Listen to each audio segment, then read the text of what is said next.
الحمد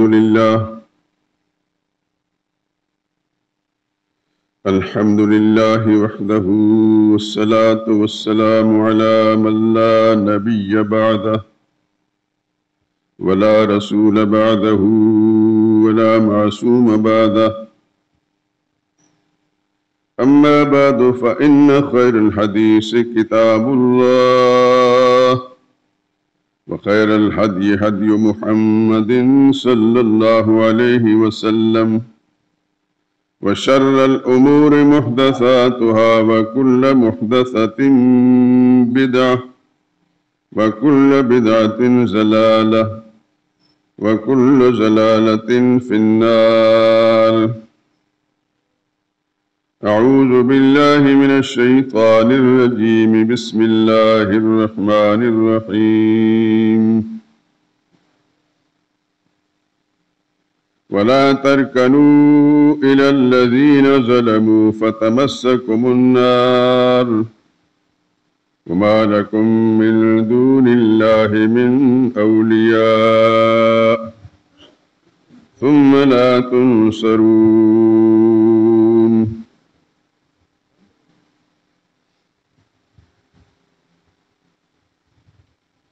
اور جو لوگ ظالم ہیں ان کی طرف مائل نہ ہونا، ورنہ تمہیں دوزخ کی آگ آ لپٹے گی اور اللہ کے سوا تمہارے ایک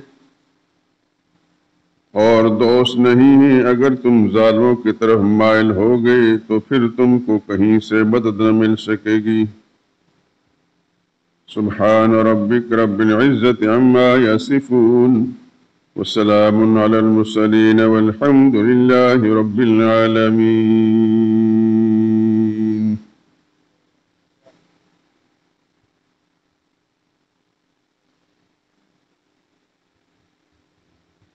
درود پاک پڑھ لیں۔ اللهم صل على محمد وعلى آل محمد كما صليت على إبراهيم وعلى آل إبراهيم إنك حميد مجيد۔ اللهم بارك على محمد وعلى آل محمد كما باركت على إبراهيم وعلى آل إبراهيم إنك حميد مجيد۔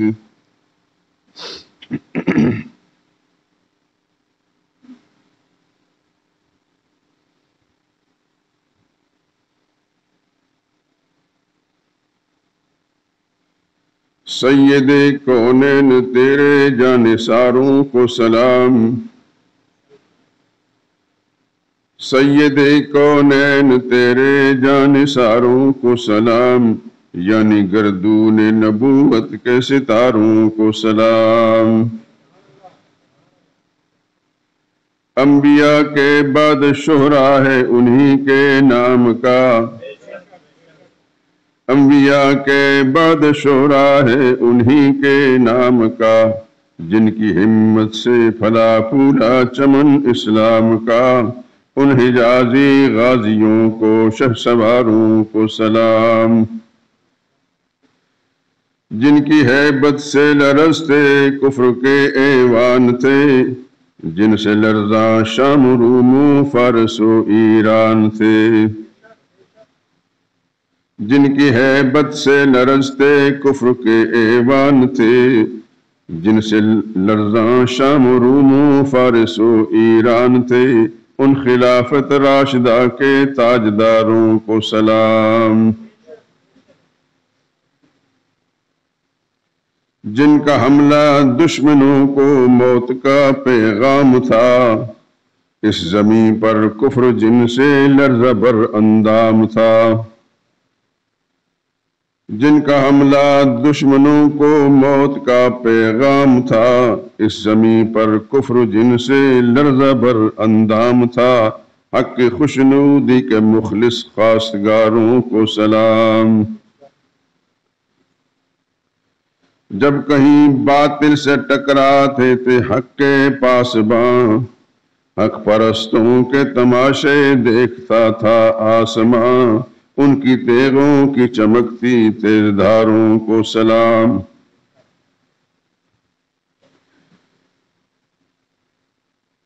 ان کی کوشش سے ہمیں قرآن کی دولت ملی، ان کی کوشش سے ہمیں قرآن کی دولت ملی، ان کی ہمت سے رسول اللہ کی سنت ملی، ان رسول ہاشمی کے رازداروں کو سلام۔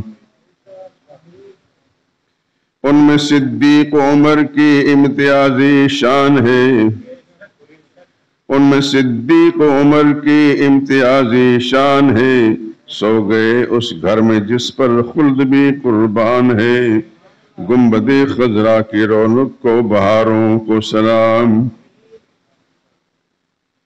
ہر قدم ان کا خدا کے حکم کی تعمیل تھی، ہر قدم ان کا خدا کے حکم کی تعمیل تھی، ان کے ہر قول و عمل میں دین کی تکمیل تھی، دعوت دین الہ کے شاہکاروں کو سلام۔ دین کی خاطر کی نہ کم تر فکر و مال و جان کی، ان صحابہ کی محبت جزو ہے ایمان کی، رحمت للعالمین کے پاسداروں کو سلام۔ سید کونین تیرے جانثاروں کو سلام، یعنی گردون نبوت کے ستاروں کو سلام۔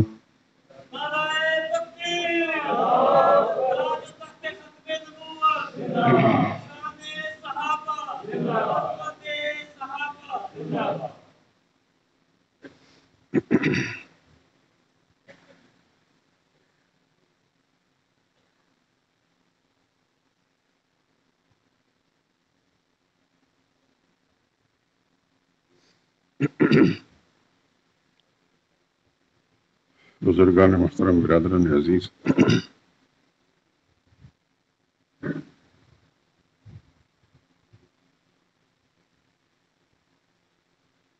اس ماہ مبارک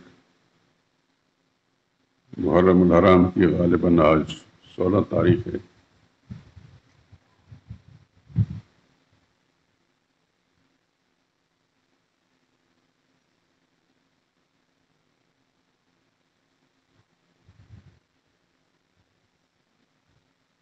آپ حضرات مجھ سے بہتر جانتے ہیں،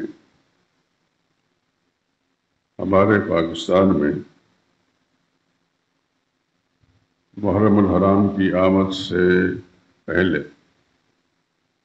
جلدی ہمارے مسلمان شادی بیاہ کے امور سے انجام دیتے ہیں۔ تصور یہ ہوتا ہے کہ سوگ کا مہینہ آ رہا ہے، اس میں خوشی نہیں کرنی۔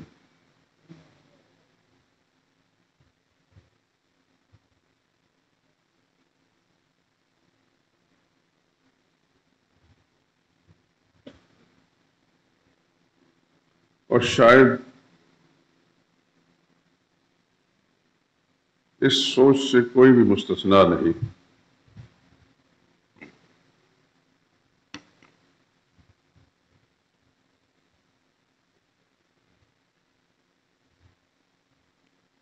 یہ قومی مزاج بن چکا ہے۔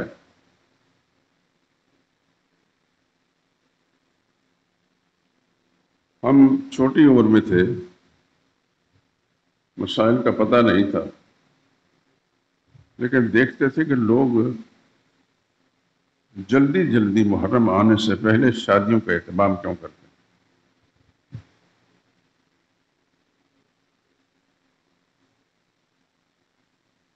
جب اللہ تعالیٰ نے کچھ سمجھ عطا فرمائی تو پھر یہ پتہ چلا کہ محرم الحرام کو لوگ سوگ کا مہینہ سمجھتے ہیں۔ سوگ کس بات کا ہے وہ آپ حضرات سمجھتے ہیں کہ اس ماہ مبارک میں سیدنا حسین رضی اللہ تعالیٰ عنہ کی شہادت ہوئی، ان کے کچھ رفقا کی بھی۔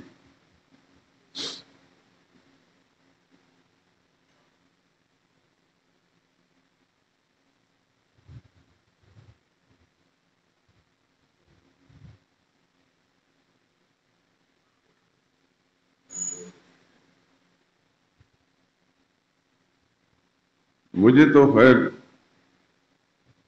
ابھی تک یہ کہیں سے سننے کا موقع نہیں ملا، یا میں کہیں آتا جاتا نہیں ہوں، لیکن جو بڑے بڑے حضرت کہلاتے ہیں، 10 القابات ان کے ناموں کے ساتھ لکھے جاتے ہیں، بولنے والے بولتے ہیں، ان کی طرف سے بھی اس باطل سوچ کی حوصلہ شکنی نہیں کی گئی۔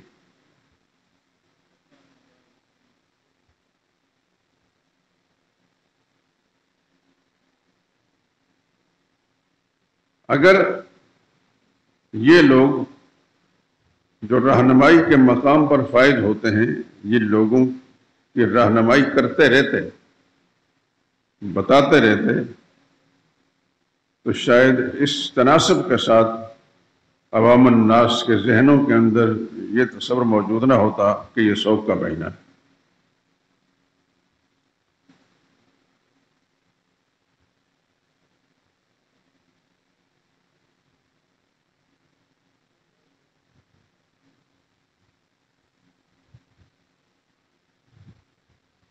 میں سچ کہتا ہوں دوستو، میری اس بات سے بہت تکلیف بھی ہوگی بہت سے لوگوں کو، کہ ہماری پاکستانی قوم کے مذہبی نقطہ نظر سے بربادی کے سبب یہ جبہ و دستار والے ہیں، یہ بڑے بڑے علامے اور پیر اور گدی نشین، یہ اس قوم کی مذہبی اور دینی تباہی کا سبب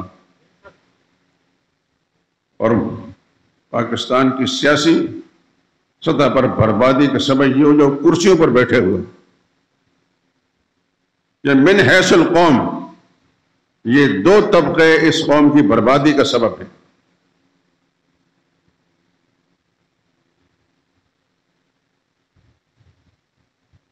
آپ حضرات نے کبھی سوچا ہوگا یا نہیں سوچا ہوگا، لیکن سچ یہ ہے، میں ایک طالب علم ہوں، ہر وقت سوچتا رہتا ہوں، میں تو اس نتیجے پر پہنچا ہوں کہ قوم کی مذہبی حالت اتنی خراب نہ ہوتی اگر یہ لوگ ہدایت پر ہوتے یا اپنی ذمہ داری پوری کرتا۔ اب یہی بات میں جو کر رہا ہوں کہ اس مہینے کو شوق کا مہینہ سمجھا جاتا ہے، یہ مذہبی بربادی ہے۔ اسلام میں کوئی شوق کا نہ دن ہے نہ مہینہ ہے۔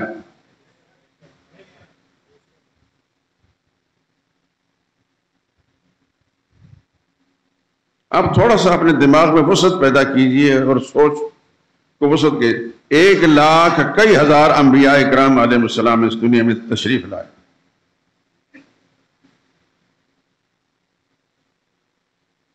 اور ہفتے کے تو صرف 7 دن ہوتے ہیں۔ آخر کسی نہ کسی پیغمبر کی موت ان دنوں میں سے کسی ہوگی، جمعے کو ہوگی، اتوار ہفتے کو ہوگی، اتوار پیر منگل بدھ جمعرات، پھر آگے پھر جمعہ شروع ہو جاتا ہے، پھر یہی سرکل جاری رہتا ہے۔ کون سا پیغمبر دنیا میں ایسا ہے جو ان ایام کے علاوہ کسی اور موقع پر ان کی وفات ہوئی یا شہادت ہوئی؟ شہادت کی بات اس لیے کر رہا ہوں کہ بے شمار انبیاء اکرام کو یہودیوں ملعونوں کے ملعون ہاتھوں سے شہید ہونا پڑا۔ یقتلون النبیین بغیر حق، قرآن کریم میں آتا ہے، نبیوں کو ناحق قتل کیا گیا۔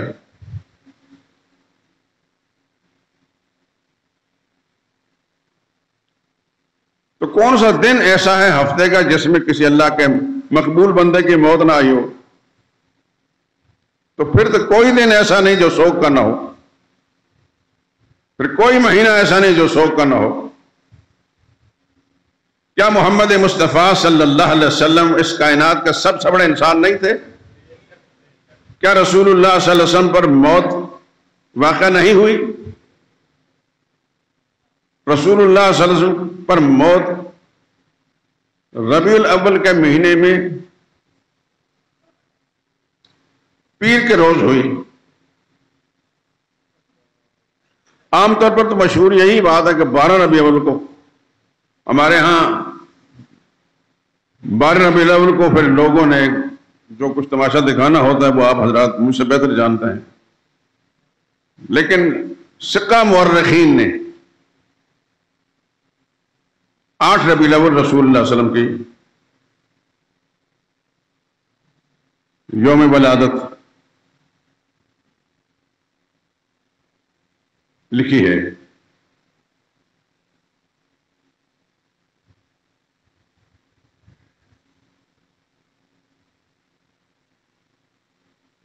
میں آج ایک مطالعہ کر رہا تھا شیخ عبد القادر جیلانی رحمۃ اللہ تعالی علیہ کتاب کا، جانتے ہیں آپ؟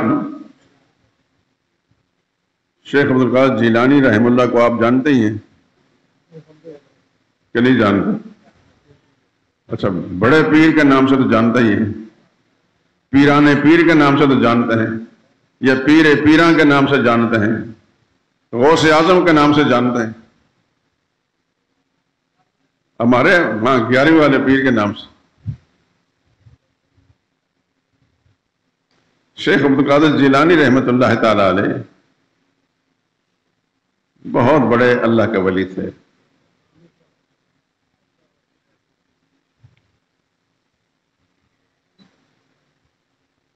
میں نے کئی سال پہلے ایک حنبلی عالم کی کتاب جو تاریخ پڑھی ہے، کیونکہ شیخ عبد القادر جیلانی رحمۃ اللہ حنبلی تھے، حنبلی سمجھتے ہیں نا؟ امام احمد بن حنبل رحمۃ اللہ تعالیٰ کے مقلدین میں سے حضرت شیخ عبد القادر جیلانی رحمۃ اللہ تعالیٰ بھی حنبلی تھے۔ اس حنبلی عالم نے ان کے بارے میں لکھا ہے کہ ان کی کرامات درجہ تواتر تک پہنچتی۔ ہمارے ہاں تو شیخ عبد القادر جیلانی 11ویں والے پیر کے نام سے ہیں، کھانے پینے کے دھندا کرنے والے جو ان کے نام سے ہیں، انہوں نے تو اس انداز میں کرا، لیکن وہ بہت بڑے اللہ کے ولی تھے۔ شیخ عبد القادر جیلانی بہت بڑے ولی تھے۔ 6 صدی ہجری میں گزرے ہیں، اور آپ کے لاہور شہر کے اندر ایک ولی مدفون ہے، اللہ کے نیک بندے، جن کو پاکستانی لاہوری داتا صاحب کہتے ہیں جب پتہ نہیں ان کے ذہن میں کیا ہوتا ہے۔ داتا ہندی زبان میں داتا کہتے ہیں رب کو، روزی دینے والے کو۔ ان کا نام تھا علی، اللہ کی کروڑوں رحمت نازل ہونے پر افغانستان میں ایک علاقہ ہے حجویر، وہاں سے تشریف لائے تھے۔ یہ 4 صدی ہجری کے بزرگ ہیں۔ ان کے 200 سال بعد حضرت شیخ عبد القادر جیلانی رحمۃ اللہ تعالیٰ دنیا میں آئے۔ شیخ عبد القادر جیلانی نے اپنی کتاب غنیۃ الطالبین بازار میں مل جاتی ہے، میرے پاس تو عربی کتاب ہے، آپ کو اردو ترجمے میں اس کا مل جائے گا۔ وہ لکھتے ہیں کہ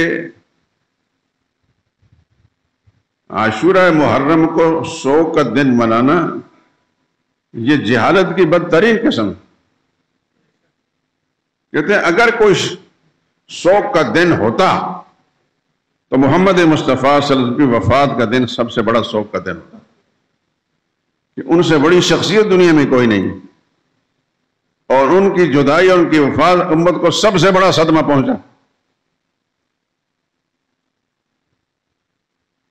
انہوں نے لکھا ہے کہ ایک دفعہ ابوبکر صدیق رضی اللہ تعالیٰ نے اپنی صاحبزادی ام المومنین عائشہ صدیقہ رضی اللہ تعالیٰ عنہ سے پوچھا کہ نبی کریم صلی اللہ علیہ وسلم کی وفات کس دن ہوئی ہے؟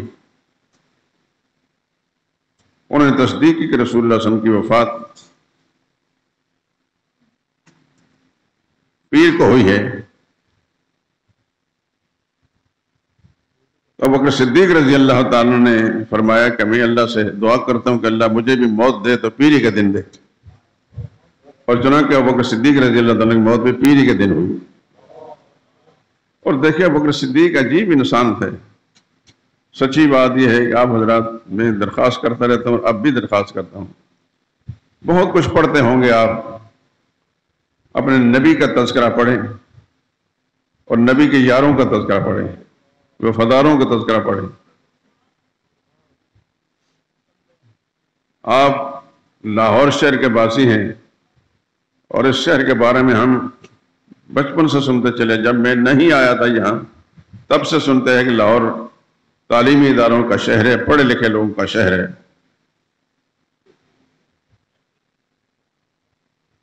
تو آپ حضرات یقیناً ذوق رکھتے ہوں گے پڑھنے کا، کتابیں پڑھنے کا، خدا کے لیے ناول نہ پڑھیں۔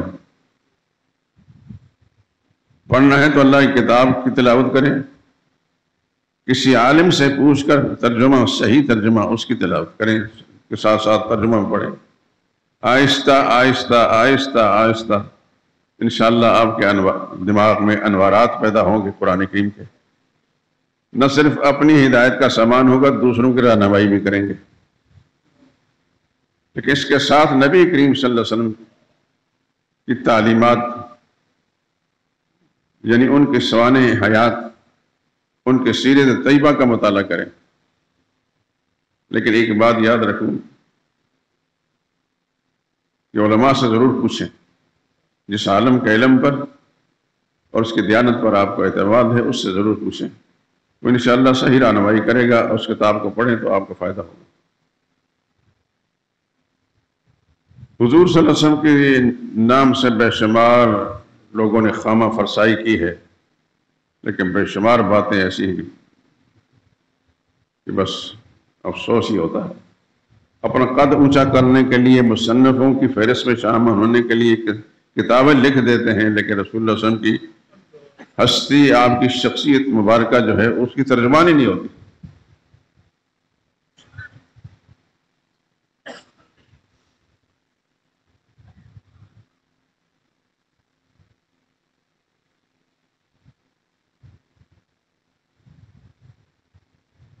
سیرت النبی صلی اللہ علیہ وسلم ایک کتاب ہے، علامہ شبلی نعمانی رحمۃ اللہ تعالیٰ لکھنی شروع کی تھی، 1 یا 2 جلدیں لکھ پائے تھے، وفات ہو گئی۔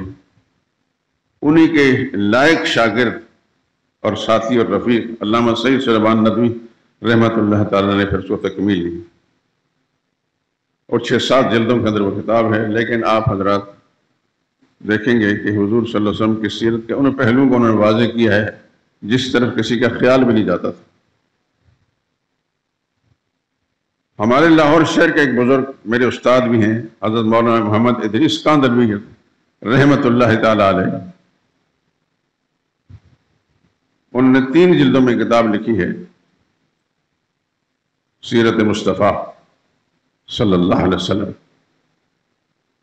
اور ان کی اس کتاب میں ایک خاص خوبی یہ ہے کہ انہوں نے سن وار لکھا کہ فلاں سن کو کیا واقعہ، فلاں سن کو کیا واقعہ، سنوں کا لحاظ رکھ کر۔ مولانا ادریس صاحب رحمۃ اللہ علیہ کتاب کی یہ ایک خصوصیت، امتیاز ہے۔ میرے تو چونکہ استاد تھے، اور آپ جانتے ہیں کہ استاد کے بعد تذکرہ کرتے ہوئے لوگ ذرا غلوب سے کام لیتے ہیں، لیکن میں غلوب سے کام نہیں لے رہا۔ بہت ساری اللہ تعالیٰ نے ان کو ایسی خوبیوں اور ایسے خصائص سے نوازا تھا جو کم کسی کو نصیب ہوتی ہیں۔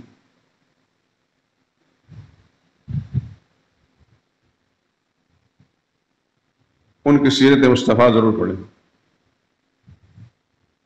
بہت کچھ آپ کو اس سے فائدہ ملے گا۔ پھر صحابہ کے تذکرے، اور کچھ پڑھنے کی ضرورت نہیں ہے، انشاءاللہ العزیز سب معاملات ٹھیک ہو جائیں گے۔ تو بات عرض کر رہا تھا حضرت شیخ عبد القادر جیلانی رحمۃ اللہ تعالیٰ کی کہ اگر دنیا میں کوئی سوگ کا دن یا سوگ کا مہینہ ہوتا تو پھر ربیع الاول کا مہینہ جو ہے وہ سوگ کا ہوتا، اور پیر کا دن سوگ منایا جاتا۔ جب محمد مصطفیٰ صلی اللہ علیہ وسلم کی یوم وفات کو سوگ امت نے نہیں منایا، اور ماہ ربیع الاول کو سوگ کا مہینہ نہیں قرار دیا، جبکہ صحابہ کرام سے بڑا عاشق دنیا میں کوئی نہیں گزرا۔ آسمان کی کھال کے نیچے زمین کی سطح پر کسی پیغمبر کی امت میں ایسے مخلص لوگ نہیں جیسے محمد مصطفیٰ صلی اللہ علیہ وسلم کے ساتھی تھے۔ یہ ایک سچائی ہے دوستو، یہ کوئی غلو نہیں، غلو عقیدت نہیں ہے، سچائی ہے۔ محمد مصطفیٰ صلی اللہ علیہ وسلم کو اللہ نے جو مرتبہ و مقام عطا فرمایا تھا، اللہ نے ان کو ساتھی بھی ایسے دیے کہ جن کی کوئی مثال دنیا میں موجود نہیں۔ لیکن صحابہ کرام نے کیا رسول اللہ صلی اللہ علیہ وسلم کی یوم وصال کو، یوم وفات کو سوگ منایا؟ تو ہمیں دین کہاں سے ملا؟ انہی سے ملا ہے۔ وہ ہمارے آئیڈیل ہیں، دینی رہنما ہیں۔ اگر انہوں نے ایسا کام نہیں کیا تو پھر ہم یہ کام نہ کریں۔ کہنے کو ہم سب سنی ہیں، لیکن کبھی سنیت کے لفظ پر غور کیا کہ سنی کسے کہتے ہیں؟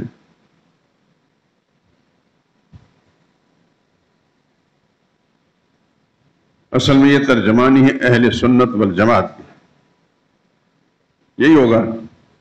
اگرچہ آج کا سنی تو اس کو کہتے ہیں جو سن من ہو، کوئی بات سمجھ نہیں آئی، لیکن اصلی سنی وہ ہے جو اہل سنت والجماعت میں سے ہو۔ اہل سنت کہتے ہیں ہر وہ طریقہ جو محمد مصطفیٰ صلی اللہ علیہ وسلم سے ثابت ہو، اور الجماعت کہتے ہیں ہر وہ عمل جو صحابہ کرام رضوان اللہ علیہم اجمعین سے ثابت ہو۔ اس بات کو علامہ ابن کثیر نے اپنی تفسیر میں بھی لکھا ہے، اور دیگر بہت سے لوگوں نے۔ یہ بات ہے اہل سنت والجماعت کے ترجمانی۔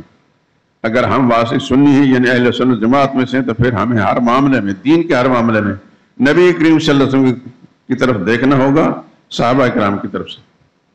انہوں نے جو کام نہیں کیا وہ نہیں کرنا، وہ دین نہیں۔ جو انہوں نے کیا ہے، یہ کرنے کا حکم دیا ہے، وہ دین ہے۔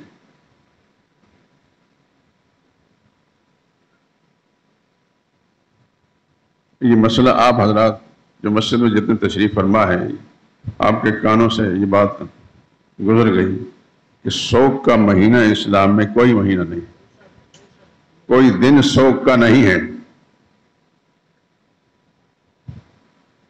ہماری اسلامی کتابوں میں یہ بات لکھی ہے، کسی گھر میں موت ہو جائے تو جس دن موت ہو جاتی ہے، گھر کے افراد جو ہیں ان کے لیے خوشی منانا ممکن نہیں ہوتا۔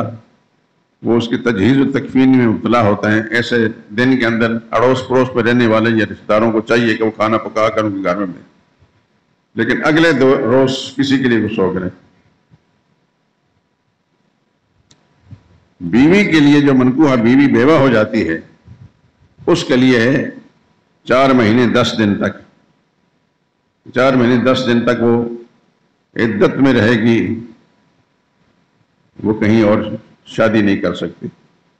4 مہینے 10 دن کے بعد وہ آزاد ہے، جہاں چاہے نکاح کر سکتی۔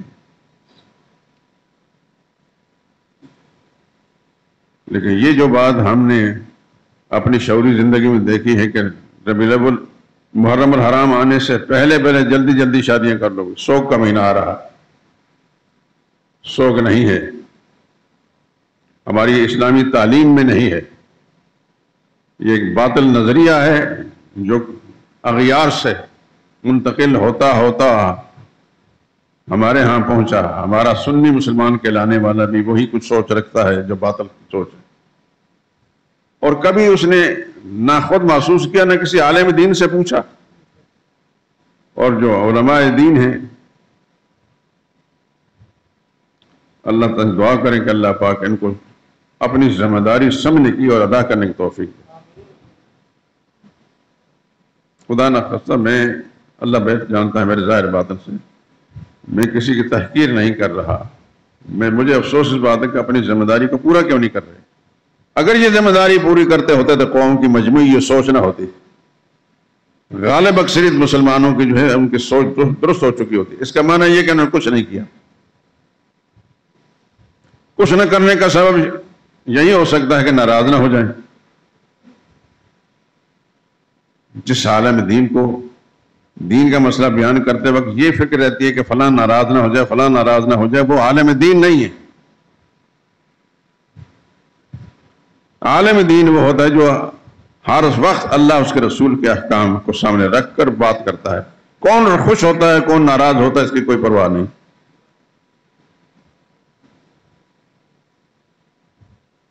آخر محمد مصطفیٰ صلی اللہ علیہ وسلم کو امتی ہم کیوں کہلاتے ہیں؟ رسول اللہ صلی اللہ علیہ وسلم نے لوگوں کی رضا یا ناراضگی کی پرواہ کی تھی؟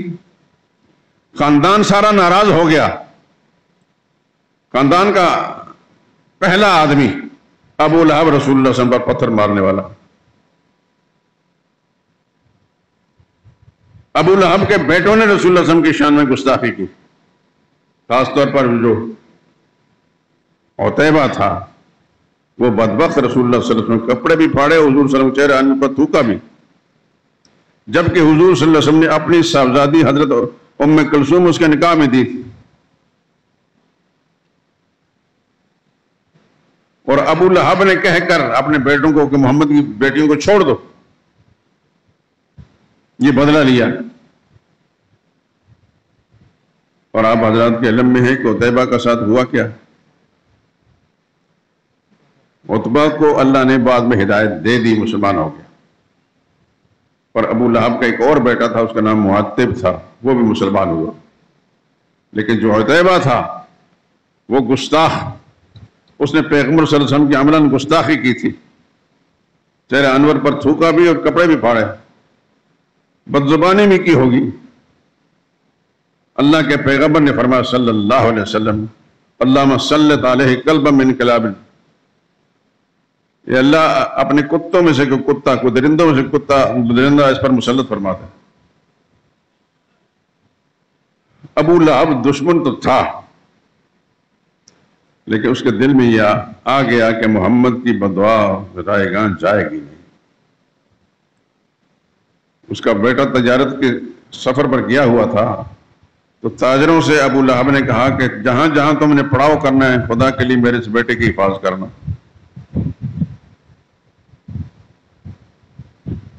ہوا کیا پھر؟ دیکھیے خدا تعالیٰ کا نظام، کسی ایک جگہ کے اندر وہ قافلہ اچھی خاصی تعداد تھی، انہوں نے پڑاؤ کیا تھا، رات کو سوئے ہوئے تھے، اور عتیبہ کو انہوں نے اپنے درمیان میں سلایا، جنہیں 8-10 آدمی ادھر ہیں ادھر ہیں ادھر ہیں، درمیان میں اس کو سلایا۔ اللہ پاک نے جنگل کا درندہ شیر کہیں سے بھیجا، اللہ اکبر، اور وہ سارے آدمی کو سونگتا سونگتا، کسی کو کچھ نہیں کہا، وہاں جا پہنچا جہاں عتیبہ لیٹا ہوا تھا، اس کے ٹکڑے ٹکڑے کر دے، چیر پھاڑ کر ٹکڑے ٹکڑے کر دیے۔ یوں خدا بندے قدوس نے اپنے نبی کی گستاخی کا انجام دنیا والوں کو دکھا دیا کہ نبی کے گستاخ جو اس کا حقدار ہوتا ہے۔ لیکن جس نے گستاخی نہیں کی تھی عتبہ، اس کو اللہ نے ہدایت دے دی، مسلمان ہو گیا۔ اور ان کا باپ ابو لہب جس کا ذکر قرآن کریم میں بھی آتا ہے، اس نے حضور صلی اللہ علیہ وسلم پر پتھر پھینکا تھا۔ اس بدبخت کا انجام کیا ہوا کہ اس کے بدن پر کچھ ایسے پھوڑے نکلے، کرتے کرتے وہ پھوڑے بدبودار بن گئے، کوئی شخص اس کو ہاتھ لگانے کے لیے تیار نہیں تھا۔ بالآخر ایک گڑھے میں ڈال کر اس کے اوپر پتھر اور دوسری چیزیں پھینک کر مطلب ہے کہ اس کو مدفون کر دیا، کوئی شخص ہاتھ لگانے تیار نہیں تھا۔ نبی کی توہین اور نبی کی گستاخی کا انجام جو ہے ابو لہب کو یوں پڑا۔ قرآن کریم کے اندر تو ایک سورت اللہ نے اس کی مذمت میں نازل کی جو قیامت تک مسلمان تلاوت کرتے وقت اس کے لیے بددعا کریں گے، لیکن دنیوی لحاظ سے اللہ نے اس کو ایسا ذلیل و خوار کیا۔ بات عرض کر رہا تھا کہ اللہ کے پاک پیغمبر صلی اللہ علیہ وسلم نے جب اللہ کا پیغام سنایا تھا، کوئی بھی حامی نہیں تھا سوائے بکر صدیق کے۔ یہ دنیا کا وہ خوش نصیب انسان ہے جو پیغمبر صلی اللہ علیہ وسلم میں فنا فی الرسول تھا۔ آپ کے علم میں ہے کہ رسول اللہ صلی اللہ علیہ وسلم پر جب تشدد کیا گیا خانہ کعبہ کے اندر، ابوبکر صدیق چھڑانے گئے اور مشرکین نے پکڑ لیا ابوبکر صدیق کو، اتنا مارا پیٹا، زمین پر لٹا کر ان کے چہرے پر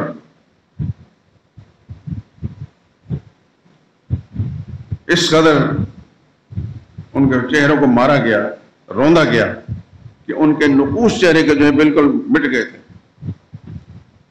اور لوگوں کو یقین ہو گیا تھا کہ یہ اب بچیں گے نہیں۔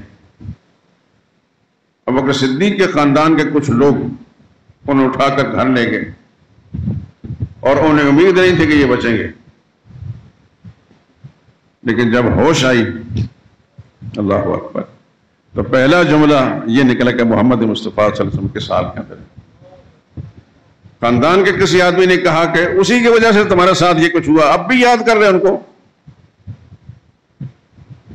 کہنے لگا میں کسی سے کوئی بات نہیں کروں گا جب رسول اللہ صلی اللہ علیہ وسلم کی زیارت نہ کر لوں۔ چنانچہ اسی زخمی حالت کے اندر کچھ افراد ان کو رسول اللہ صلی اللہ علیہ وسلم کے قریب لے گئے، حضور صلی اللہ علیہ وسلم کے قدم مبارک پر اپنا چہرہ رکھ کر رسول اللہ صلی اللہ علیہ وسلم کے قدموں کو چوما۔ آج پوری کائنات کے اندر ابوبکر صدیق کا نام چمکتا ہے، وہ اللہ رسول کیسے وفادار تھے، لیکن آپ کے علم میں ہے کہ حضور صلی اللہ علیہ وسلم کا اپنا خاندان ان کا دشمن تھا۔ رسول اللہ صلی اللہ علیہ وسلم کے 9 چچا تھے، ان کے والد گرامی جناب عبداللہ کو ساتھ ملا لیے 10 بھائی رہتے، ان میں سے حضرت حمزہ اور حضرت عباس یہ بھائیوں میں سب سے چھوٹے تھے۔ حضرت عباس سب سے چھوٹے ہیں، حضرت حمزہ ان سے 1 یا 2 سال بڑے ہیں۔ ان کی عمریں رسول اللہ صلی اللہ علیہ وسلم کے قریب قریب تھی۔ اس سے اوپر ابو طالب بھی ہیں، وہ ایمان نہیں لائے۔ ابو لہب نہ صرف ایمان نہیں لائے پر رسول اللہ صلی اللہ علیہ وسلم کا بدترین دشمن تھا۔ زبیر تھے، وہ رسول اللہ صلی اللہ علیہ وسلم پر وحی آنے سے پہلے ان کا انتقال ہو گیا۔ اگر وہ اس وقت زندہ ہوتے شاید ایمان لے آتے، کیونکہ زبیر وہ آدمی ہیں جنہوں نے رسول اللہ صلی اللہ علیہ وسلم کی بچپن کے اندر کفالت کی۔ یار لوگوں نے تو رسول اللہ صلی اللہ علیہ وسلم کفیل جو ہے ابو طالب کو بنا دیا۔ ابو طالب کفیل نہیں ہے، رسول اللہ صلی اللہ علیہ وسلم کے کفیل جناب زبیر ہیں، رسول اللہ صلی اللہ علیہ وسلم کے تایا ہیں۔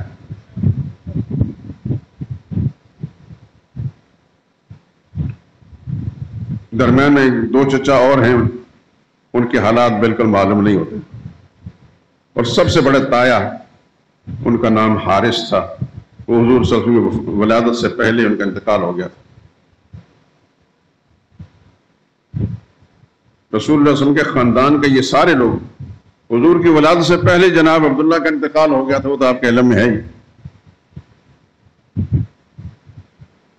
حضرت عباس اور حضرت حمزہ رضی اللہ تعالیٰ نے حضور صلی اللہ علیہ وسلم کو عمر کریم ہیں، بعد میں اللہ نے ان کو ہدایت دی ہے، لیکن کچھ عرصہ کے بعد حضرت حمزہ مسلمان ہوئے ہیں رضی اللہ تعالیٰ عنہ، اور حضرت عباس کافی دیر کے بعد کلمہ پڑھے ہیں، لیکن رسول اللہ صلی اللہ علیہ وسلم کے دشمن نہیں تھے، غزوہ بدر کے بعد ایمان لائے۔ تو رسول اللہ صلی اللہ علیہ وسلم کے اپنے خاندان میں سے یہ لوگ ایمان لائے، لیکن غیر خاندان میں سے ابوبکر صدیق سب سے پہلے ایمان لائے، اور چند افراد کے بعد حضرت عثمان رضی اللہ تعالیٰ عنہ۔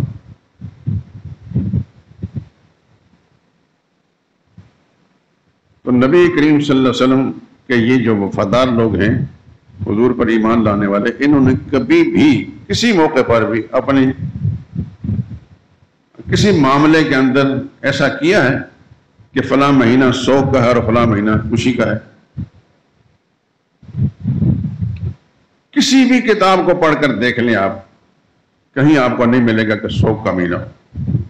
میں نے ابھی جس بزرگ کا تذکرہ کہ سیدنا شیخ عبد القادر جیلانی، انہوں نے بڑی تفصیل کے ساتھ لکھا اپنی کنیت طالبین کے اندر۔ انہوں نے تو خیر یہ بھی لکھا ہے کہ رسول اللہ صلی اللہ علیہ وسلم کی ولادت عاشورہ محرم کو ہوئی۔ آپ انہیں طالبین پڑھ کر دیکھ لیں، 10 محرم الحرام کو رسول اللہ صلی اللہ علیہ وسلم کی ولادت انہوں نے لکھی ہے۔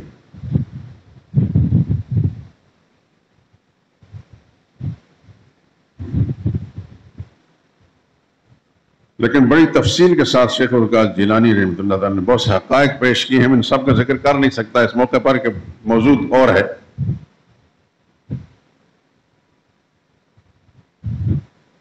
ہم اپنے آپ کو مسلمان کہلاتے ہیں، سنی کہلاتے ہیں، پتہ ہمیں خود بھی نہیں کہ سنی کیا ہے۔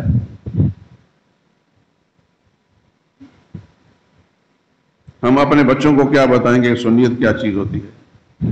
ہم اپنے متعلقین کو کیا بتائیں گے سنی کیا ہوتا ہے؟ آپ اپنے دور کے اندر دیکھیں، بازاروں کے اندر ہمارے مسلمان بھائی، ان کو کتنی دین کی سمجھ ہے۔ اب تو سوشل میڈیا نے سب کو ننگا کر کے رکھ دیا۔ نوجوان لڑکے جو ان سے ٹی وی اینکر پوچھتا ہے، خدا کی قسم اس کو کچھ پتا نہیں۔ دو لڑکے ان سے پوچھا جا کہ ہمارے نبی کا نام کیا ہے؟ جوان لڑکے ہیں، ٹی وی اینکر پوچھتا ہمارے نبی کا نام کیا ہے، وہ نام نہیں بتا سکے۔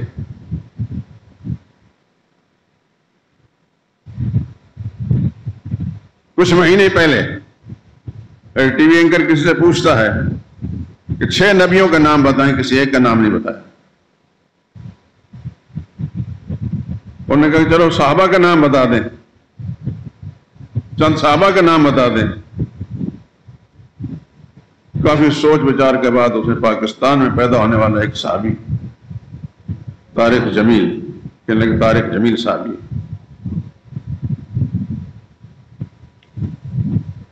یہ کیا ہماری لمحہ فکریہ نہیں ہے؟ ہماری نوجوان نسل جو ہے کس کام میں لگی ہے؟ جس کو دیکھو ہاتھ میں موبائل پکڑا، راستے میں چل رہا ہے تو موبائل پکڑا ہوا ہے۔ عورتیں بچیاں ہیں تو وہ موبائل پکڑے ہوئے ہیں، گھروں کے اندر بیٹھے ہیں، 4 آدمی تو چاروں کے موبائل پکڑے، دوسرے کے حال کی خبر نہیں۔ یہ کیسی لعنت آئی ہے خدا کی قسم۔ اللہ تعالیٰ سے دعا کریں اللہ اس لعنت سے نجات دیتے۔ کسی سے بات کرنی ہے، کسی سے رابطہ کرنا ہے تو چھوٹے موبائل سے بھی ہو سکتا ہے۔ میں قسم اٹھاتا ہوں کہ میں چھوٹا موبائل رہتا وہ پرانا سا، اس کو مرمت کرا کر جدھر بھی جاتا وہی میرے جیب میں، میرے پاس اتنا ٹائم نہیں ان خرافات کو دیکھنے کے لیے۔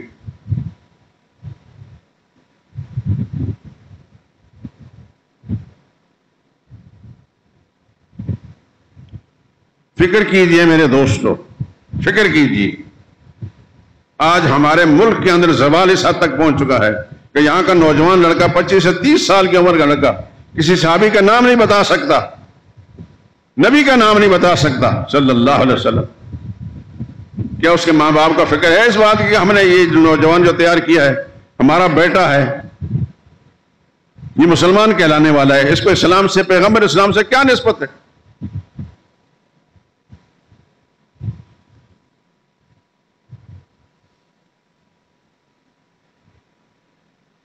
آخر اللہ تعالیٰ کے سامنے ہم نے جانا ہے، اللہ نے ضرور پوچھنا ہے کہ تم نے اپنے اولاد کیا تربیت کی تھی۔ اللہ نے فرمایا قرآن میں قو انفسکم واہلیکم نارا، اپنے آپ کو بھی آگ سے بچاؤ، اپنے خاندان کو، گھرانے کو بھی آگ سے بچاؤ۔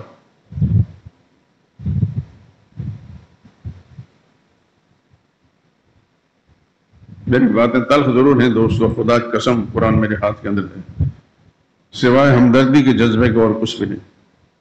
کسی کی تنقیص نہیں، توہین نہیں، بلکہ اظہار ہمدردی کے جذبے سے کہہ رہا ہوں کہ اپنے آپ کو اس لائن پر لگاؤ جس میں محمد مصطفیٰ صلی اللہ علیہ وسلم نے لگایا۔ جس نبی کا ہم کلمہ پڑھتے ہیں اس کلمے کا لحاظ رکھ کر رسول اللہ کی تعلیمات کو سامنے رکھیں، نبی کے تیار کردہ جو پاکیزہ جماعت ہے اس کو سامنے رکھیں۔ میں کئی دفعہ اس سے پہلے بھی عرض کر چکا ہوں کہ میں اور آپ کہتے ہیں ہم مسلمان ہیں، الحمدللہ مسلمان ہیں، اللہ کا شکر ادا کرتے ہیں، پھر یہ بھی ہمارا دعویٰ ہے کہ ہمارے آباء و اجداد مسلمان تھے۔ آپ میں سے ہر ایک اپنے اپنے خاندان کے بارے میں بہتر جانتا ہے،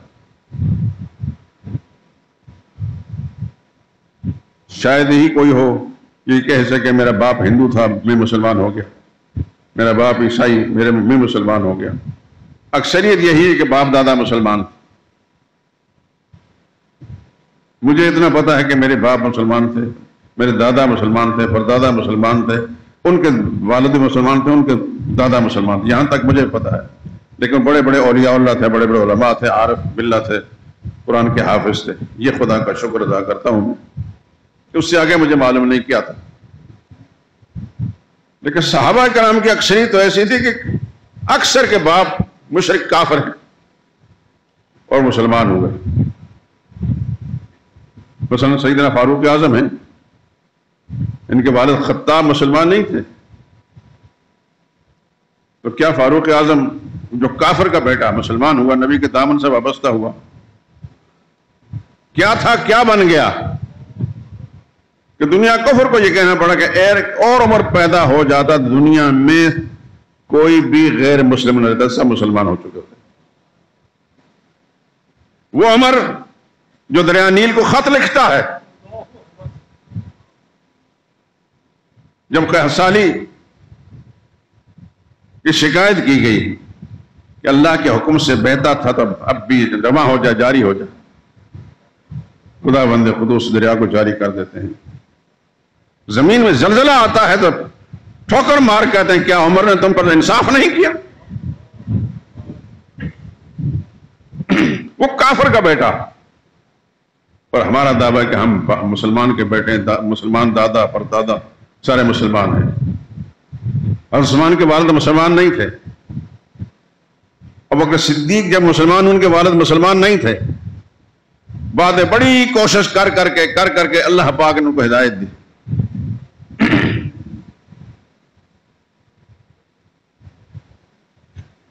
ابوبکر صدیق واحد انسان ہے کہ جو خود مسلمان کو 4 پشتے مسلمان ہیں، جن کے والد بھی مسلمان، جن کی والدہ بھی مسلمان، جو خود مسلمان، ان کا بیٹا مسلمان، ان کا پوتا مسلمان.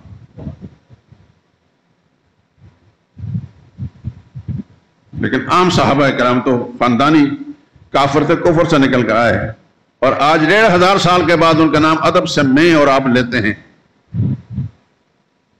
مسلمان بنے تو وہ اسلام ان کی رگ رگ کے اندر، خون کے قطروں کے اندر اسلام شامل ہو گیا. ان کی سوچ مسلمانوں والی بن گئی، ان کی حرکات مسلمانوں والی بن گئی، اٹھنا بیٹھنا مسلمانوں والا بن گئی. ان کے حرکات سکنات سے دنیا کو اسلام سمجھ آیا. اور ہمارا حال یہ ہے کہ ہم نے محرم الحرام کو شوق کا مہینہ بنایا. میری یہ جو معروضات آپ حضرات سن رہے ہیں میرے دوستوں، مجھے امید ہے کہ اللہ تعالیٰ نے آپ کے ذہن میں یہ بات ڈال دی ہوگی، اپنے حلقوں میں، اپنے گھروں کے اندر کم از کم اس بیماری سے تذکرہ کریں خواتین کے ساتھ کہ اگر اپنے کسی بچے کو یا بچی کو بیائیں گے تو پھر اس بات کا سے مستثنا ہو کر بیائیں گے کہ محرم الحرام میں شادی ہوتی ہے یا کسی اور مہینے کے اندر. اسلام میں 4 مہینے حرمت والے ہیں، 3 مسلسل ہیں، 11واں 12واں اور پہلا مہینہ اور 7واں مہینہ رجب المرجب. ادب والے مہینے ہیں، حرمت والے ہیں، لیکن شوق کا مہینہ کوئی بھی نہیں. دینی مجالس میں بیٹھ کر دین کی بات سننے کا فائدہ کم از کم ہماری ذات کو تو ہونا چاہیے کہ سن کر ایک کان سے سن کر دوسرے سے نکال کر باہر نکل جائیں تو خالی جائیں، اور پھر دنیا کے دھندوں میں اس طرح مصروف ہو جائیں کہ ہمیں پتہ بھی نہیں چلا کہ ہم نے کیا سنا، دوسروں کو کیا رہنمائی کریں گے. میں ہاتھ جوڑ کر آپ حضرات سے کہتا ہوں کہ دین کی جو بات اللہ تعالیٰ نے سننے کی توفیق عطا فرمائی، اگر غلط بیان کریں ہم خدا کے مجرم ہیں، آپ بری ذمہ ہیں. اگر صحیح بات اللہ نے توفیق سے کہلا دی ہے تو پھر اس کا ماننا، اس پر عمل کرنا آپ کی ذمہ داری ہے. اور اللہ سب جانتے ہیں کہ ہم نے غلط بات کہی ہے، صحیح بات کہی. اور اللہ تعالیٰ نے آپ کے میرے اعضاء و جوارح سے اقرار لینا ہے. اليوم نختم على افواہہم وتکلمنا ایدیہم وتشہد ارجلہم. آپ آج کے دن ہم تمہاری زبانوں کو بند کر دیں گے، مور لگا دیں گے. تمہارے ہاتھ ہم سے باتیں کریں گے، تمہارے پاؤں ہم سے باتیں کریں گے، تمہاری کھالیں ہم سے باتیں کریں گے. شہد علیہم سمعہم وابصارہم، ان کے کان گواہی دیں گے، ان کی آنکھیں گواہی دیں گے. وجلودہم، ان کی کھال گواہی دے گی. اللہ کا سرکاری گواہ جو ہے ہمارے وجود کے اندر موجود ہیں، وہ ہمارے اچھائی یا برائی کی شہادتیں دیں گے. اس لیے میرے دوستو، یہ سچی بات جو آپ کے کانوں سے ٹکراتی ہے، آپ کے کھال تک ٹکراتی ہے. آپ کی کھال بھی بولتی تو نہیں، سنتی ہے، آواز پہنچتی ہے. یہ بھی گواہی دے گی کہ کہنے والے نے سچ کہا تھا یا غلط. اللہ تعالیٰ اپنی رحمت کے ساتھ میرے کہنے کو قبول فرما لے اور آپ کے سننے کو قبول فرما کر عملی زندگی کے اندر ہمیں وہ کام کرنے کی توفیق دے جس سے اللہ راضی ہو جائے اور محمد مصطفیٰ ان کی سنت کی اتباع ہو جائے۔ وآخر دعوانا الحمدللہ رب العالمین۔